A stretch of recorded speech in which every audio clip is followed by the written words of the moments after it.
మంచి మాట. నిందలు వేయడం చాలా సులభం, కానీ మోసేవారికే తెలుస్తుంది దాని బరువు. మాటలు జారడం సులభమే, కానీ ఆ మాట పడేవారికే తెలుస్తుంది దాని నొప్పి.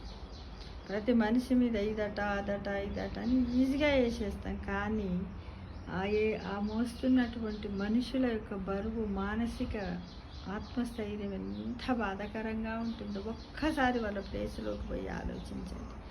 ఎవ్వరి మీద నిందలు వేయకండి. అందరి మీద నిందలు వేయడానికి మనం ఎవరు?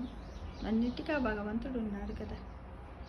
మాటలు కూడా జారడం సులభమే, ఎట్లా పడితే అట్లా మాట్లాడవచ్చు, కానీ మీకు ఒక మనస్సాక్షి అనేది ఉన్నదని మాట జారేటప్పుడు, మాట్లాడేటప్పుడు 1కి 10 సార్లు ఆలోచించుకొని, కానీ ఆ మాట పడేవారికే తెలుస్తుంది దాని నొప్పి. మనం పటా మాటలు అంటా వెళ్ళిపోతాం.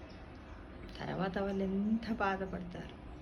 బాధపడి వాళ్ళ మనస్సు పరి విధాల బాధపడి, అబ్బా ఏంది ఈరోజు ఏం చేశాను, ఎందుకు ఇలా అన్నారు, నేను ఇలా చెయ్యలే కదా, అదే మాటను మెల్లే చెప్తే బాగుండు కదా అని వాళ్ళ యొక్క మానసిక క్షోభ తప్పకుండా మీకు వాళ్ళ ఉసురు అనేది ముడుతుంది. మనకు కాకుండా మన పిల్లలకైనా. కాబట్టి సాధ్యమైనంత వరకు ప్రతి మనిషి కూడా ఆలోచించే మాటలు జారడం చెయ్యండి. చూడండి, నిందలు వేయడం చాలా సులభం, కానీ మోసేవారికే తెలుస్తుంది దాని బరువు. మాటలు జారడం సులభమే, కానీ ఆ మాట పడేవారికే తెలుస్తుంది దాని నొప్పి. చూడండి ఎంత బాగుంది.